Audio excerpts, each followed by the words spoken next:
What's up, guys? Chris Gonzalez here on this beautiful day. You know, today feels like a tech day, and whenever you see my hat on, we're usually doing something technical on a computer. So today, I'm gonna show you really how to get started, how to buy your first domain and how to set it up properly so that you don't have to do this anymore. I'm also gonna show you the platform which I use. You probably know it real well. It's called Google, right? I like Gmail. Gmail accounts are super easy to use, very functional, known all over the world, and you won't get much spam when you're using Gmail, right? I kind of like to stay away from Godaddy and these other companies because they just don't play nice. You'll always hear me say that. There are certain apps and certain platforms that just don't play nice. And as a business owner, you need your apps, you need your programs, you need them to all play nice, because the nicer they play, the more successful you're gonna be. So let's jump in. Well, right now we're gonna jump in. Let me make sure that my video is recording, and we got 1, 2, where's the countdown? Where's my countdown? Here we go. 1, 2, not counting down yet, 1 sec. Always a little bit of a delay, but it is what it is. Here, and we're gonna share my screen. 3, 2, 1, and we have function. So first off, we're gonna jump into Google, right? And we're gonna go to Google Domains, right? Super simple. Google, you go domains.google.com. That's where you're gonna go. So I'm gonna put this in the description, and before I forget, don't forget to hit the subscribe button so you don't miss next videos. Turn your notifications on. I'm telling you, if you follow me and follow these steps, you can build $1 million business. Just stay tuned. So the first thing you wanna do is, I'm gonna actually log in because I have an account, but my domains, and it brings me to my dashboard. Now, some of this stuff might be blurred, some might not be, but as you can see, I have tons of domains. And here's the truth, right? If I come across a name that I like, or that I think catches my eye, I buy the domain. Why? Because I don't know what I'm gonna do with it. Maybe I'll use it today, maybe I'll use it in a month, a year, maybe I'll never use it, right? But I like the name, so buy the domain, right? At the very least, let's say I don't use it and someone else searches for that domain and wants it, I'll get a notification that someone wants to buy the domain, and I get to name my price at that point. So having domains that are catchy, relevant, could be good down the road. So all I'm gonna do here is I'm going to go to the Get a New Domain tab. And so and I'm gonna do this right now. I'm gonna spend money on a domain just to show you how this works, right? Because what happens next is super important to giving yourself that presence you need to look professional. So let's just say we're talking build my first funnel. Let's see if that's available. Build my first funnel. I click enter, and it shows me that the .com is taken. Right now, .com is one of the more popular extensions. It's not available, that means someone owns it, so not really a good name for me, right? But if I really wanted the name, I could buy a .net, .org, .info, .credit, right? Like you could come down here and search so many different. If I wanted to buy build my first funnel .credit, watch this. You could play around with this however you want, and if the extension is available, it's there. So I'm actually gonna use this just for the sake of it. But full disclosure, because the .com is taken, personally, I wouldn't, but I'm gonna do it. Build my first funnel .credit. I'm gonna use that, right? So the first thing, wait, maybe I'm not, because this is $120 per year. So I don't want this one. So let's think of a different name. Let me put my thinking cap on and figure out a good name that I could use for my credit repair business. All right? How about Get Ya Credit Right? And actually, this is gonna be funny now. So Get Ya, Y-A, right? Credit Right.com. Let's check that one out. So getyourcreditright.com is already registered, right? So also not a good name, but you know, this is actually a good strategy and a good way to go about picking your name, right? So let's say, forget that. Let's go with Gonzo, right? That's what people know me as. They know me as Gonzo. Watch this, Gonzo.credit. Let's see if that's available. Gonzo.credit. Gonzo.credit is available, so it's $120. I don't want this one. We're gonna keep going through this, and this is basically what you should be going through. And I wanna tell you one other thing, like why why is this one more expensive, right? Usually you'll spend somewhere between $10 and $20 for a domain, but this one's $120. And why is it $120? Because as you can see, the advantages, it's a short name. Short names like this one are easier to remember. So you want a name that's easy to remember. You want a name that's memorable. You want a name that states what you do, right? You want to, if you're in the credit industry, you want to try to have credit in your, like I'm Apex Credit Fix, Apex Credit Mentor, Apex Credit Rehab, things like that. You want to own if that is what you're going with. So like, let's say it's Chris does .credit. Let's see what that one. Chris does .credit. Another $120 domain. And look at the .com. The .com, they want $1,900 plus $12 a year. So not good. And maybe my searches are just too straight to the point, right? And so Google recognizes that and says, hey, you know what? This is going to be a good name, easy to remember. Let's charge for it, right? So you kind of get the idea here. You want to pick something that's memorable. You want to pick something that's catchy, but you don't want to pay through the nose. I don't want to pay $120 a year for my name unless, imagine Google, right? Google.com or Amazon.com, right? Like who knew that word Amazon was going to, like try to buy Amazon.com, you can't, right? But if you can get a name that's memorable, come on, you're in. So let's find something that's really easy. So my first website, this is gonna be taken, I know, myfirstwebsite.com. Oh wow, myfirstwebsite.com is available and it's only $12. So this name has a popular ending, which is .com. This name isn't too long, so it's the right size. The word, I'm actually misspelling it, right? So that's why it was available. So let's see, it's telling me right now, the first word seems to be misspelled of first, so this name could be harder to type. It is, because I typed it wrong. So let's fix it, rsfirstwebsite.com. Press enter, and the .com's already registered. .info, .us. So you know what I'm gonna do, just for the sake of this, I'm gonna use it as a .info, right? Because I'm probably never gonna use this again, but I really wanna get to, let's get rid of the C here, info.com, exact match, popular ending, the name isn't too long, people might hear MI instead of my, right? I don't care about that, I'm just gonna proceed, right? So the first thing I'm gonna do is I'm gonna add it to my cart. And if there's any sensitive information here, it's gonna be blurred out. But I add that to my cart. I'm gonna now go to my cart and it's gonna ask me $12 a year. Do I want it to auto renew? Always say yes, right? The last thing you wanna do is have a domain for a year and have it expire and now you no longer have access to it. That happened to me personal with chrisgonzo.com. I lost that, so if you go to my profile, you'll see chrisgonzo.net. And now, because I guess I've searched for it so much, or there's another extension with that same, now someone's trying to sell me my name for a lot more money. So I lost myname.com. Well, not my name's not .com. chrisgonzo.com. I lost that by not having this set up. So the next thing I want to do is I also want to click on this custom email section here. What this is going to allow me to do is to create my first Chris at myfirstwebsite.info, right? So I see a lot of times people are saying, whatever their business is at gmail.com. Very unprofessional, guys. Very unprofessional.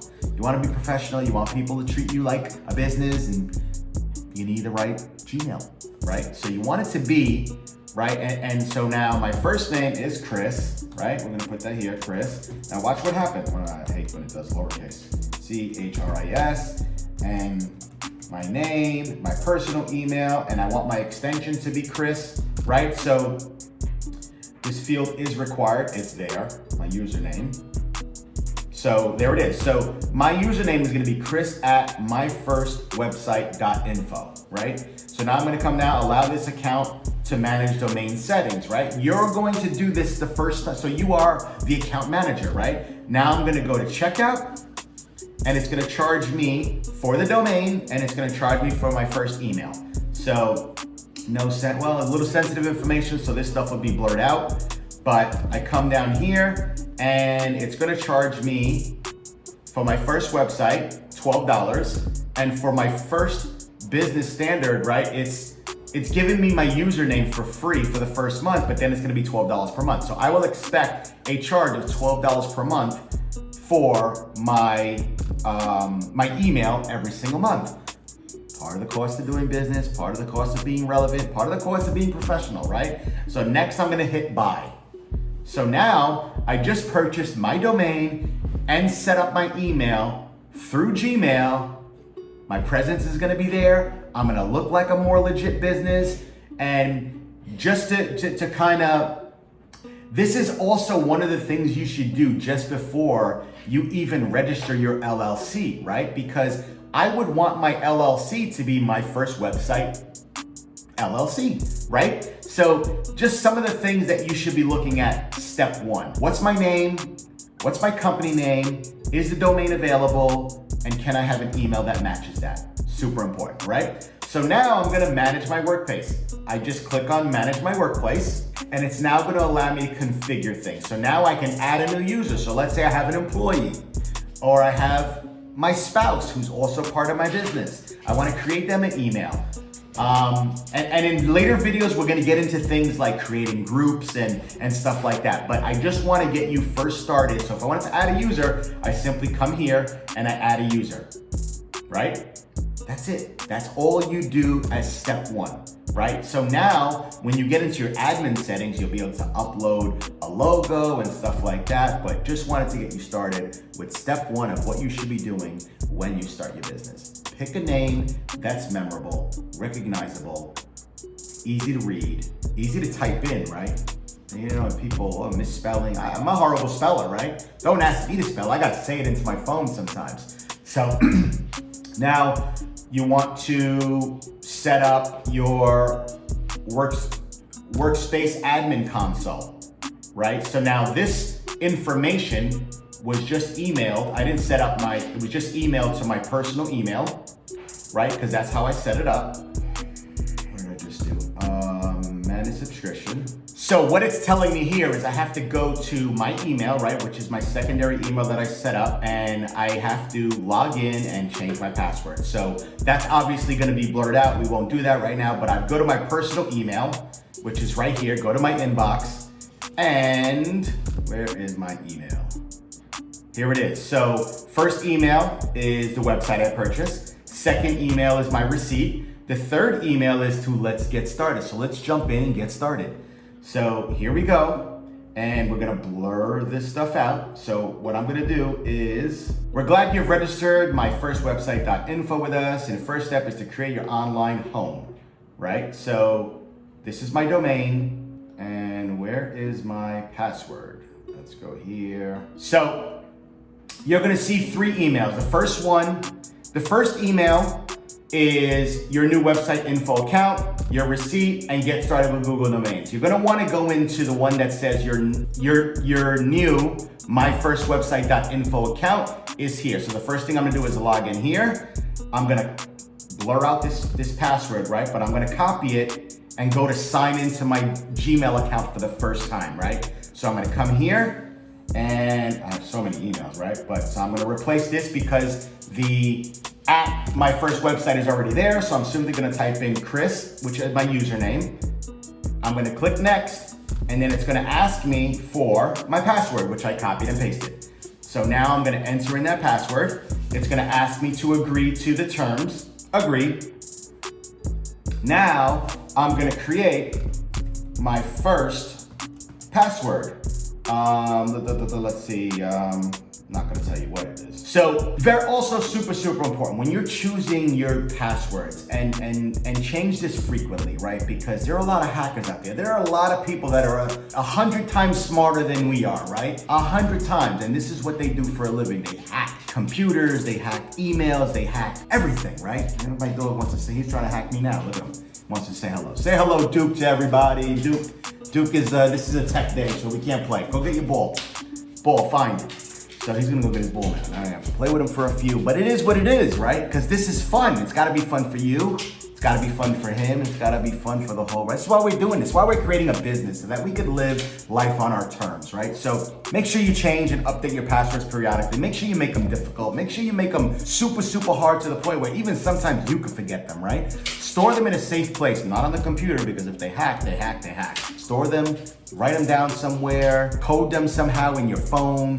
Keep them in a safe place, okay? Tape them to your computer, not at the office though, because all your employees or your friends or your people that come in can see that stuff, and who knows, right? But now we're gonna go in and change our password. So here we are, changing our password. We're going to now, I just updated the password for another account, which I'll have to fix, but it is what it is. See, you get into the habit of doing things, you wind up messing up sometimes. So now we're gonna get started. Click started. Now it's giving me a tutorial explaining to me, chat about it so I can chat with my team, take group work to the next level, right? You're learning about Gmail, right? One of the first things I like to do, right? Go to the settings tab, go to all settings. One of the first things that you have to do, and I see this a lot too, set up your signature. Set up your signature, guys. Okay, I have a little drop down. I'm gonna share it with you right now. So I have a little drop down for signatures somewhere around here. Let's see, signature. Here we go. So free email signature generator with templates, right? So I can come to this platform right here and I wanna set it up for Gmail, right? So you just click on Gmail and you start putting in, right? And so watch what's gonna happen to the screen here as I start to change. Hey, this is you, you're creating a professional, right? And you know, it's little things like this that give you a more professional presence, you know? And out of sight, out of mind, you don't know. What you don't know, you don't know, right? Now you know. You got the information here. First, because I want you to win. You know, there's so many people out there that just want your money. I want to see you win. So you go here and you put, what's your title? You know, you want to put you're the owner, you want to put the CEO, you want to put the founder, you want to put general manager, whatever you want to put here, so you get the idea. So you create this signature, right? And then you hit the apply your signature. And all you do is copy this information. Now, I didn't finish creating it, right? I'm just doing this for the sake of this demonstration. Where is my Gmail account? 1 second, let's get to the right one. Here we go. So here we are, we come back to our signature, and all I'm gonna do is hit paste. And wow, look at that, right? Now, this is not my signature, but I literally just showed you how to create your signature. You come down here, you save changes. Now watch this. When I go to send my first email, nothing happens. No, I'm just kidding. So compose my email. Let's see why we're not. Let's go back to settings, see all settings. And, I'm sorry, I put it in the wrong spot. So I put it in the vacation responder, my bad. So what you want to do is come back into your Gmail account, and where is my signature? Signature. Okay, right here. So create new signature. I'm gonna put my signature, right? And hit create. And so now I'm just gonna take that information and I'm gonna paste that into the signature line, and I'm gonna come down here and I'm gonna hit save changes. So now when I go to compose my first email, nothing happens again. So when you come back here and you paste that signature, what you wanna do, right? You wanna come down here to where it says no signature. So now you're gonna select the signature you just created, which was my signature, right? So now when I click that and I come down here and I save changes, when I go to compose my first email, boom, I have a signature in every single one. So now I can email Mr. Customer, right? I go, welcome aboard, right? And spell aboard right. And spell check always, right? Welcome aboard, put a subject line, welcome aboard, subject line, and you have yourself a professional email. So now, the other thing I do, now watch this, right? So now, this is my email, but I can take this same template now, and what I would do is I would go back to right back to my Gmail, click the Google Apps, go to Docs, and now I wanna create, I don't need a tour right now, but you could take the tour. So I wanna come here in a blank sheet, and I wanna paste that email in here, because what I'm going to do is I'm going to now save this and share it with my team. So all they're gonna have to do is copy this, right? They'll come in here, they'll copy it, and let's say it's John something or other, right? John, what does everyone use Doe? John Doe, right? And I'll change the phone number if they have their own phone number or what have you. So now I've just created my template, which I'm now gonna share with my current team and anyone who comes to work with me in the future, right? I'm creating a process for not just my business, but for my onboarding, for my hiring, so that everyone within my organization looks professional, right? So I think that's about it for now. I know we covered a lot of things, and I think you got the idea of where we're going with everything, but I hope this helps you be great. I hope this helps you create a better foundation, right? And that's what it's all about, creating a better foundation so that you have a better presence, look more professional, and you can succeed. You guys be great.